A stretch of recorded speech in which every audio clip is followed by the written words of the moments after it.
आज तक लोगों को नहीं मालूम कि पूजन करने बैठते हैं तो सबसे पहले क्या करते हैं। पर सबसे पहला काम मंदिर में बिना पंडित के सबसे पहला काम कौन सा होता है? तो सबसे पहला काम होता है भगवान को धन्यवाद देना कि आज भी आपने मुझे इस मंदिर में आपका दीदार कराने के लिए, दर्शन कराने के लिए बोला। अगर पंडित साथ में होगा तो पहले वो मंत्र बोलेगा, स्वस्ति वाचन करेगा।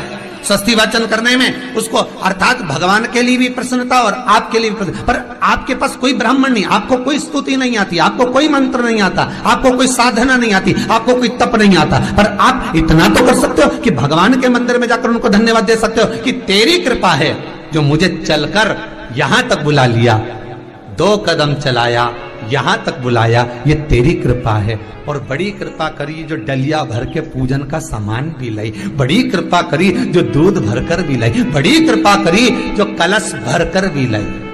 कितने लोगों का फायदा है कलश भरकर मंदिर ले जाने में? देखिए जरा कितने लोगों का फायदा।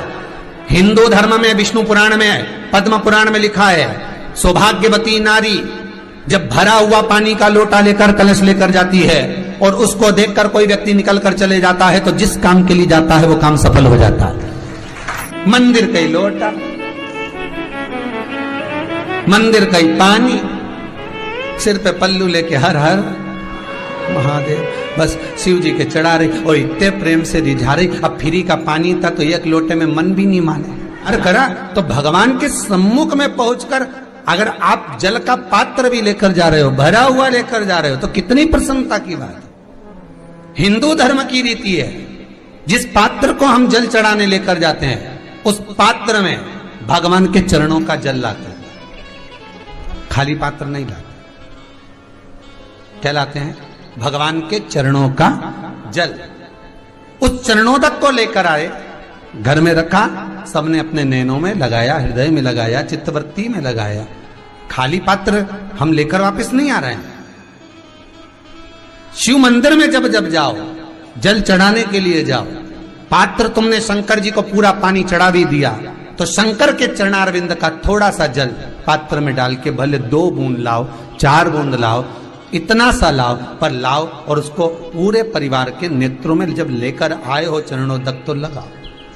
पर खाली पात्र नहीं लेकर आना। खाली पात्र लाने में ध्यान दीजिए, जब आप पूरा जल समर्पित कर देते हैं, जल समर्पित भी पूरा करना है, भगवान को चढ़ा रहे हो तो पूरा समर्पण होना चाहिए, पूर्ण समर्पण। इसलिए शंकर भगवान को अधूरा समर्पण नहीं, इसलिए श्रीफल भी पूर्ण चढ़ता है। शंकर जी के मंदिर में श्रीफल नहीं फूटता, पूर्ण श्रीफल। बेलपत्री भी पूरी, चावल का दाना भी चढ़ेगा तो आखा, फल भी चढ़ेगा तो आखा, फूल भी चढ़ेगा तो आखा।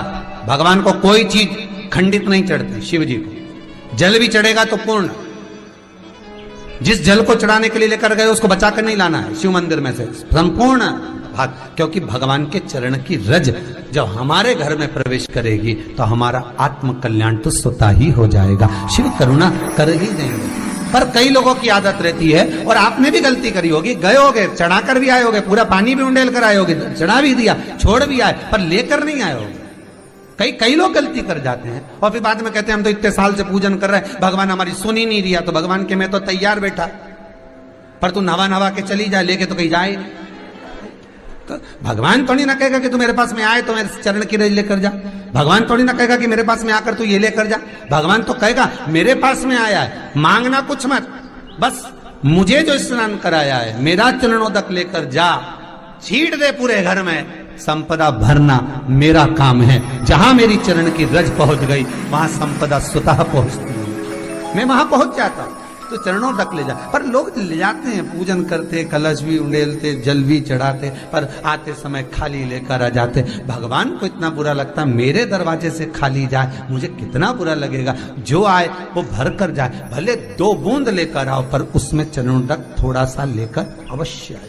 उसी तरह जल चढ़ाने के बाद हम जब लेकर आते हैं पात्र के अंदर, ये उसमें उसकी बरकत है।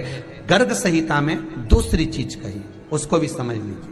गर्ग संहिता में कहा गया, जब आप घर से जल लेकर जाते हो भरकर, तो ये सृष्टि की जितनी नदियां हैं, पृथ्वी पर जितनी नदियां विद्यमान हैं, जितने तालाब, जितने सरोवर, जितने कुंड, जितने विराजमान हैं, उन सारे तीर्थों का जल जब आप घर से लेकर निकलते हो तो वो तीर्थ का संपूर्ण जल आपके कलश में आ जाता है। और जब आप उस जल को शिव पर समर्पित कर देती हो और 2 बूंद चरणादक लेकर जब जाती हो तो शिव महापुराण गर्ग संहिता पद्म पुराण कहती है वो जल साधारण नहीं रहता, वो गंगा जल बनकर तुम्हारे घर को पवित्र करने के लिए पहुंच जाता है। वो पवित्र गंगा जल बन जाता, उसको लेकर प्रवेश कर जाता। हम बार बार कहेंगे भगवान के मंदिर जब भी जाओ ना, चेहरे पर प्रसन्नता होना चाहिए।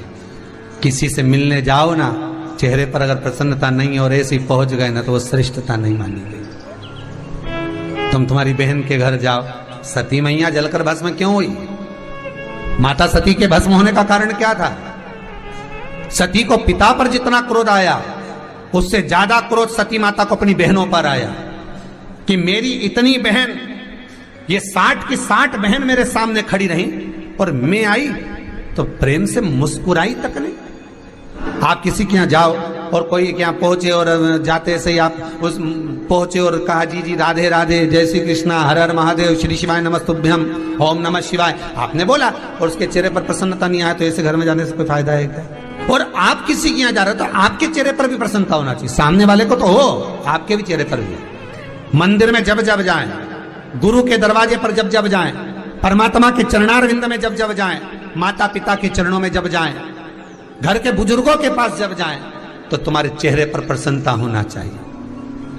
भगवान को भी लगे दुख भले है इसको पर चेहरे पर प्रसन्नता है, इसको अब दुख नहीं देना क्योंकि इतना मुस्कुराकर ये मेरे मंदिर में आती है।